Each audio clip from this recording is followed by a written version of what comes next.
thank you for listening and supporting the Daily Memphian. Sign up for one of our many free newsletters and breaking news alerts at dailymemphian.com/email to receive the latest local news stories impacting our community. Our weekly newsletters cover everything from sports to arts and culture, business, food, and more, along with daily updates of all the news we publish each day. Sign up or manage your email preferences at dailymemphian.com/email.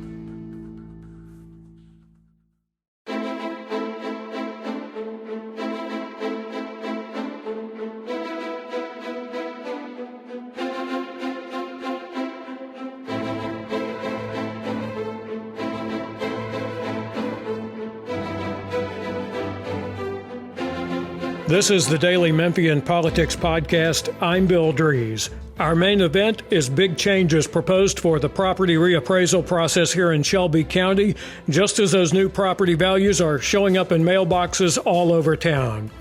Top of the podcast, more problems with Area E, one of the city's garbage collection zones that takes in Cordova, Hickory Hill, and parts of East Memphis, 35,000 households. Waste Pro is the second private contractor in 3 years to take on the area. Inland Waste, the first, was sacked by the city for not making the routes on time. Now Waste Pro having similar problems. And it's coming to a head on the city council. 5 of the 13 council members saying at the next council meeting in April, they will propose remedies. Ford Canale and Chase Carlisle have a resolution in the works urging Mayor Jim Strickland to cancel the 5-year, $33.9 million contract that started in 2019. Chairman Frank Colvette, Rhonda Logan, and Patrice Robinson want those who did not get their garbage picked up given a 1-month credit on their solid waste fees, which would come to more than $1 million. Meanwhile, Waste Pro gets a contract extension in Germantown. Things get serious in the investigation of County Commissioner Edmund Ford Jr. and a 2019 commission grant he sponsored for junior achievement that allegedly resulted in the nonprofit buying $45,000 worth of computer equipment from Ford through a company that lists Ford's home address. This has gone from a report by an independent attorney commissioned by the county attorney's office to a recusal by the Shelby County District Attorney General's office with a special prosecutor, 17th District Attorney General Robert Carter, now taking on what is a criminal investigation. And from there to the formation of a legal defense fund involving attorney Alan Wade, whose practice also includes being the city council's attorney. Wade calling the allegations and media reports about the incident unfounded. In the process, Wade accusing County Mayor Lee Harris of being involved in the path of this investigation in order to have Ford removed as the commission's budget chairman. He also took a broader swipe at Harris, saying, quote, "Incompetence is a hallmark of Mayor Harris's administration." Harris denies seeking to remove Ford from the Budget Committee chairmanship and, through a spokesman, said he had no involvement in the pursuit of the investigation by the county attorney's office, including commissioning the investigation and report by independent attorney Brian Fawnin. Ford and Harris have a rivalry that dates back to their time together on the Memphis City Council. There are several versions of how it all started. The most immediate one is that Ford sought funding for Christmas lights in his council district, and Harris voted against it. Both elected to their respective county positions in 2018, Ford has been a vocal critic of Harris, leading the charge to reject Harris's budget proposal last spring. From there, commissioners built their own budget, which has created its own uncertainty as another budget season approaches at the county. The County Ethics Commission postponed its quarterly meeting this past week that was to take up Fawnin's report, with the referral to the special prosecutor requested by District Attorney General Amy Wyrick. Carter saying he makes no assumptions going into this and will assemble evidence and conduct interviews. The very tentative estimate is that this takes about 2 months to reach and announce conclusions on whether the county ethics code and county charter were violated and whether laws were broken. Fawnin's report concluded Ford violated the county charter, a section that says the result for such a violation is removal from the county commission. Meanwhile, county commissioners expressing frustration with reading about the case in the media, with no briefing so far by Commission Chairman Eddie Jones. Jones says that briefing will happen and will likely be a closed attorney-client session. Republican State Representative John Gillespie of Memphis says he cannot vote for the so-called open constitutional carry or permitless gun carry bill, the proposal by Tennessee Governor Bill Lee that passed the Senate earlier this month and is making its way through the House as we record. Gillespie says he's a no on the bill because local law enforcement here is against the proposal, and he says there is no gun training provision in the proposal, despite the Tennessee Sheriff's Association offering such training at no charge.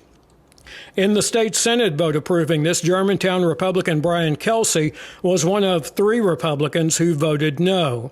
On the other side of the aisle and another issue, Democratic State Representative Antonio Parkinson of Memphis was one of 2 Democrats in the House voting for the bill to ban transgender student athletes from competing in athletic events. The LGBTQ caucuses of the Tennessee Democratic Party and Tennessee Young Democrats calling on the 3 Memphis Democrats leading the House Democratic Caucus in Nashville, Karen Camper, London Lamar, and Jesse Chisholm, to resign from their caucus positions for not being in, quote, lockstep to fight the legislation. The LGBTQ caucus is also urging Governor Lee to veto the bill. A falling out among the Memphis and Mid-South Democratic Socialist of America via Google Docs, with complaints that some were locked out of a server, also alleging abuses of authority and a cult of personality. 16 who signed the Google Docs say they are leaving the local group. County commissioners denied the sale of 2 parcels of tax-delinquent land to the Byhalia Pipeline project, but the commission votes down a resolution calling for a federal review of the U.S. Army Corps of Engineers nationwide permit the Southwest Memphis project was granted this past February, that in the transition from the Trump White House to the Biden White House. The review resolution may come up for reconsideration at the April 12th meeting of the commission. The commission delaying a vote this past week on the proposal by Assessor Melvin Burgess Jr. to move from once every 4-year property reappraisals in Shelby County to a once every other year cycle. The measure had 7 votes in committee earlier, but there were some questions about a proposal that comes as there is a lot of sticker shock from reappraisal notices that are still reaching some mailboxes around town, with an average countywide of 15 to 20% increases in values. Before our guest on this, a primer on what this means. The reappraisal is for taxation purposes. The new recertified property tax rates to be set by Shelby County government and the 7 cities and towns within the county must, by state law, produce the same amount of revenue with the new appraisals that the existing property tax rates created based on the 2017 reappraisal. If the commission approves a 2-year cycle, this still needs the approval of the state controller's office and the State Board of Equalization. Joining us now is Joe Griffin from the University of Tennessee's County Technical Assistance Service. CTAS, as it is known, is providing some of the guidance and data on the proposal by Assessor Melvin Burgess Jr. to move the reappraisal cycle here in Shelby County. Joe, your specialty at CTAS is property assessment, one of the basics of having a county government in Tennessee, or just about anywhere else, I suppose. And those counties here get to pick how often they want to reappraise the value of property for taxation purposes. How many counties have the 4-year cycle that we currently have here in Shelby County? Currently, we have 13 counties that are on a 4-year cycle. They range in size from about 18,000 parcels all the way up to y'all, which have around 353,000. Okay. And you told the county commission that this past week in their discussion that Shelby County is different from the other 94 counties in the state when it comes to this undertaking, and it's really the physical size of the county here, right? That's correct. There's several factors. The size is number one. Number two, most of the other counties, even though they have multiple markets within the county, they don't have as many that are going up, going down, or staying stagnant as Shelby County. Shelby County has some areas that are actually decreasing in value a little bit. They have some that are staying the same and some that are on a tremendous growth pattern. Right, right. It's very diverse terrain in that regard, and probably several other regards too. Mm-hmm. If Shelby County goes to a 2-year cycle, there is this thing called the sales ratio that would no longer be used. What can you explain that to a layman what the ratio is? Okay, the sales ratio was put in place many years ago because at the time we had counties that were appraising on about a 10-year cycle, and now they've shortened them to a 4, 5, or 6. And Shelby is looking at going to one even more often, which, like you said, is 2. The sales ratio was put in place because if you reappraise 4 years ago, and let's say we're right at 4 years from our last reappraisal, that value has stayed stagnant during that time. So the market value in the county may have gone up, and the value of that property may have gone up, but the property owner gets to realize the benefit of having a lower value on their property during that cycle. Mm-hmm. The problem with that was that the Office of State Assessed Properties, which handles our transportation companies, our public utilities, companies like that, as well as commercial properties who pay a personal property tax, they turn in schedules and reappraise every year, basically. They're always at 100% of market value. So to offset that, the state came up with a legislation passed where this ratio of the county would be applied to those appraisals as well, so they got the same benefit as a regular property owner. Okay. If we reappraise every 2 years, then our county is always going to be at 100% of market value. We use the previous year's sales before a reappraisal for the reappraisal year. And so that'll kind of eliminate the need for a sales ratio.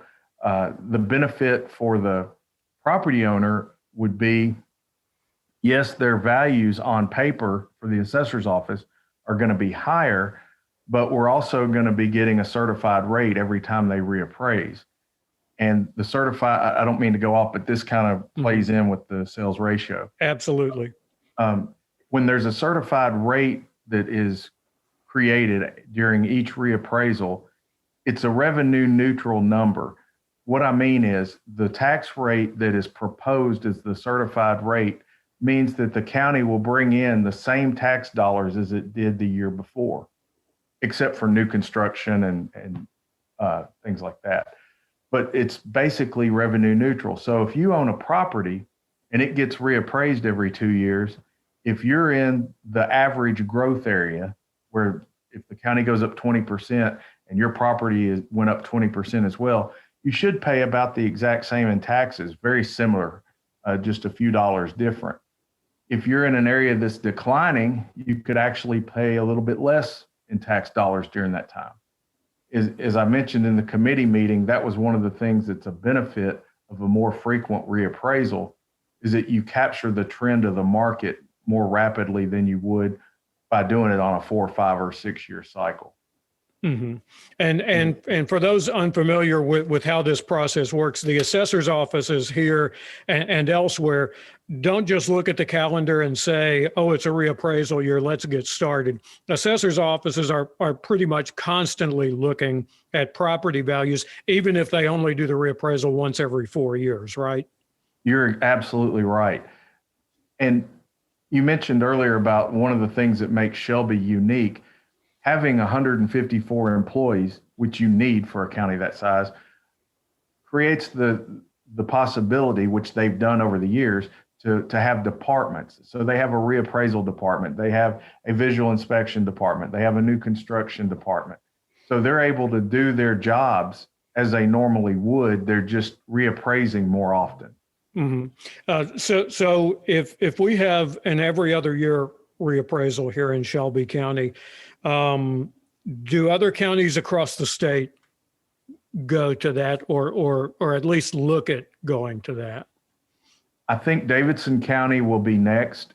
I think they're really looking at it hard.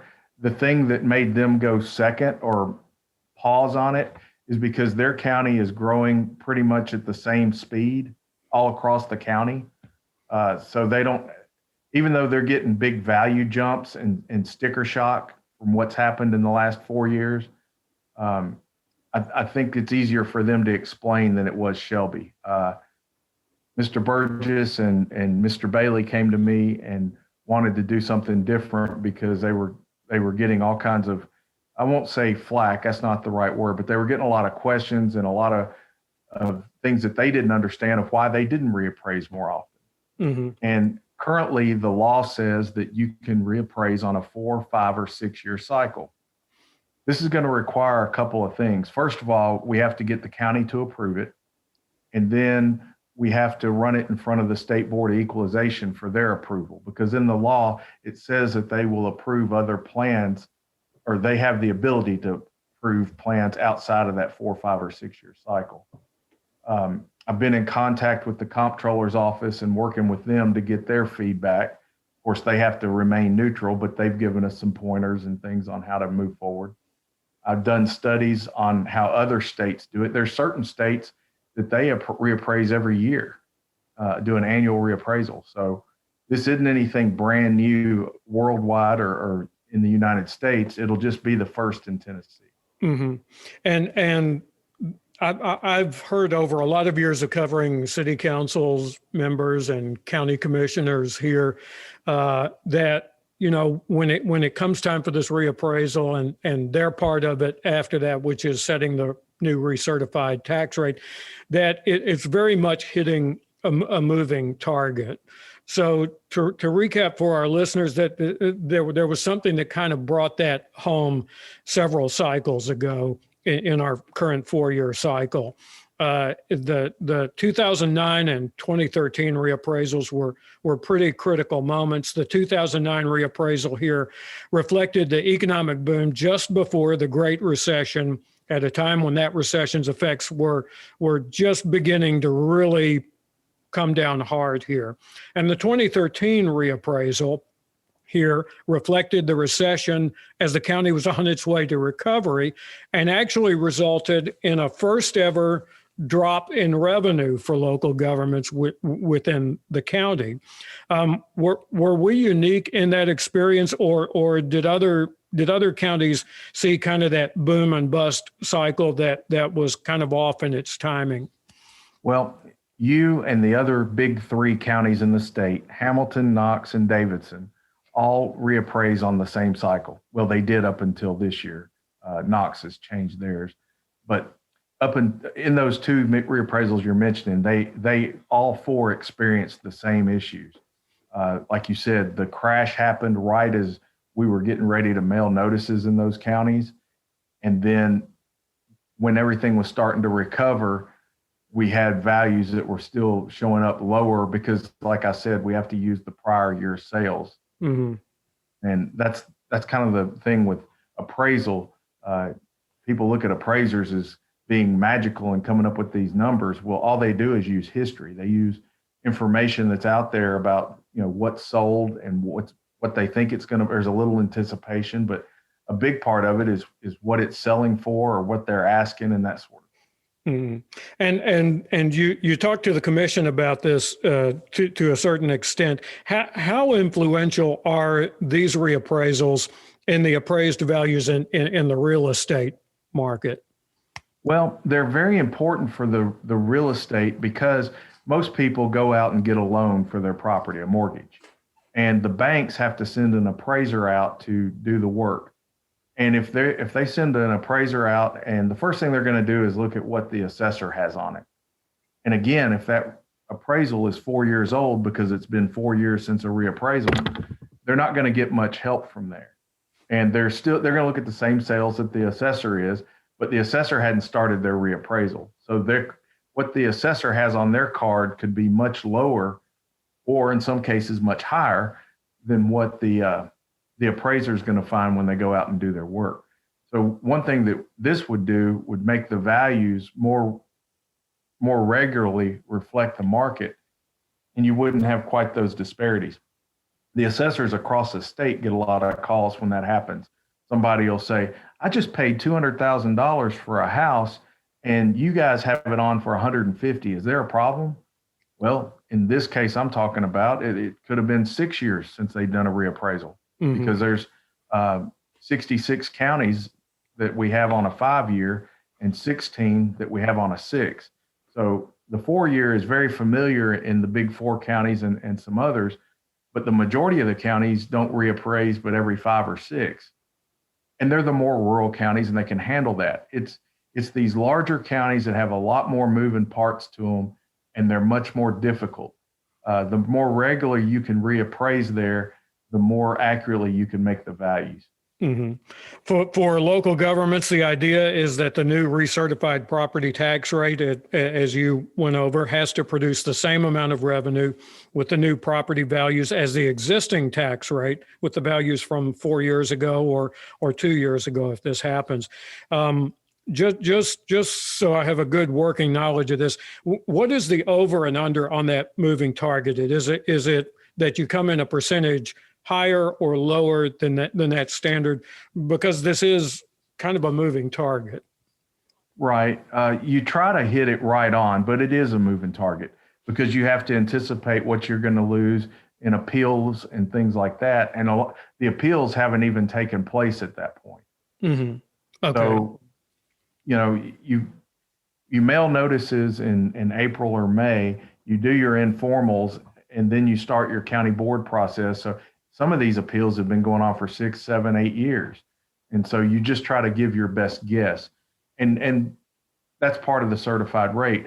And then the commission could vote to raise that certified rate up a little bit to get a little bit of income during that time. But your tax rate should be, if they accept it, it should be lower. Now, it could go higher if we have another situation like we did in 2009, where the values drop. If the county level of value drops and the revenue neutral law is still there, that they have to bring in the same amount of taxes as they did the previous year, the certified rate could actually be higher than the current rate. And when we talk about certified, this is something that the state comptroller's office is involved in too, talking on a pretty frequent basis, if need be, with these local governments. Yes. If you're on your own CAMA system, computer assisted mass appraisal system, which we've got 11 of those across the state, and Shelby's one of those, you create your own certified tax rate and get it approved by the state board. And the counties that are on the state system, the state board calculates that for them because they've got all the data right there in front of them. Right. And we should have that certified rate very soon. And then it begins with the city council and the county commission, and of course the 6 suburban towns and cities in Shelby County. If a local government has a structural imbalance that results from setting the recertified rate too low in hindsight, can the new recertified rate be set to remedy that imbalance, or does the governing body have to do that separately from setting the recertified rate? The government would do that separately. The only time that a certified rate would get adjusted or be different than itself is if it was calculated incorrectly. I've seen that happen once since 93. We had one county where they didn't have all their growth taken out and it changed the rate a few cents, and we had to remail notices and they had to reset the rate. All right. So what is the reaction that you hear from real estate professionals on a 2-year cycle versus a 4-year cycle? I really don't hear much because, again, what they do is a little different than what we do, but having those appraisal cards in the assessor's office more closely reflect the number that they're coming up with when they're making mortgage appraisals and things like that is a huge benefit. All right. We've been talking with Joe Griffin of the University of Tennessee's County Technical Assistance Service, and much more discussion to come in the way of the certified tax rate and what, as we said, what is going to happen in Shelby County government, as well as the 7 city governments here in Shelby County. This week on WKNO's Behind the Headlines, more of our ongoing discussion about possible changes to local economic development incentives. Our guests are Shelby County Commissioner Tammy Sawyer and Memphis City Council member Martavius Jones. You can hear the podcast of that show on our website now. Subscribe to the Daily Memphian at dailymemphian.com. You can subscribe to this podcast and our others at Google Podcast, iTunes, Spotify, and Stitcher. I'm Bill Dries. The Daily Memphian Politics Podcast is produced by Kix Patterson. In-depth journalism in the Memphis community, the Daily Memphian is of Memphis, not just in Memphis, and seeks to tell the stories of this city. TheDailyMemphian.com. Truth in place.